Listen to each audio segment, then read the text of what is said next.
Сәлеметсіздер ме оқушылар? Бүгінгі жаңа сабақ 17-ші сабақ. Жақсыдан үйрен. Малды пайдаға жарату. Бір үйші жұмысымен көп мал тауып тұрады екен. Бірақ сонша азбен қанағат етіп, аз жұмсап жүреді екен. Үйші дегеніміз киіз үйдің сүйегін жасайтын шебер.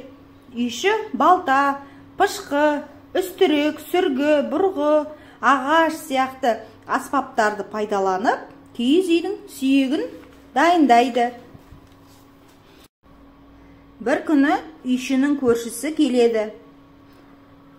Әй үйші, сен бай бола тұрып, малыңды қай жаққа жібересің? Көзге түсетін еш нәрсең де көрінбейді дейді. Сол кезде үйші айтады: тапқан малымның бір бөлігімен борышымды өтеймін, ал бір бөлігін өсімге беремін дейді. Көрші айтады: қойшы батырым, сенің борышың бар ма еді? Және өсімге қанша ақша беруші едің дейді. Үйші айтады: менің борышым дегенім, мен әке-шешеме ақшамды беремін.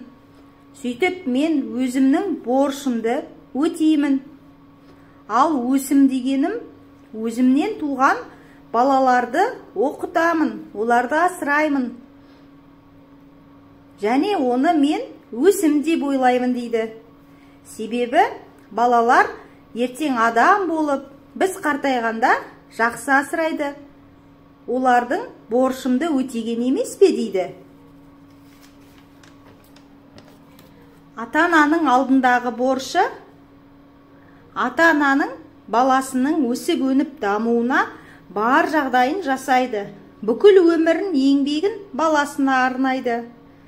Ал бала өскенде ата-ананы асырап бағу, ол баланың мойнындағы борышы, міндеті болып табылады. Оқушылар, ата-ананың алдындағы борышымызды бізде өтейміз. Ал ата-аналарымыз бізге өсім ретінде бізді асырап, бағып жатыр. Оқушылар, сабақ түсінікті болды ма? Үйші ағаның айтқан өсиетін түсінікті түсіндіре алдым ба? Олай болса, Суретті әдебиет каналына тіркеліп, достарымызды шақырайық.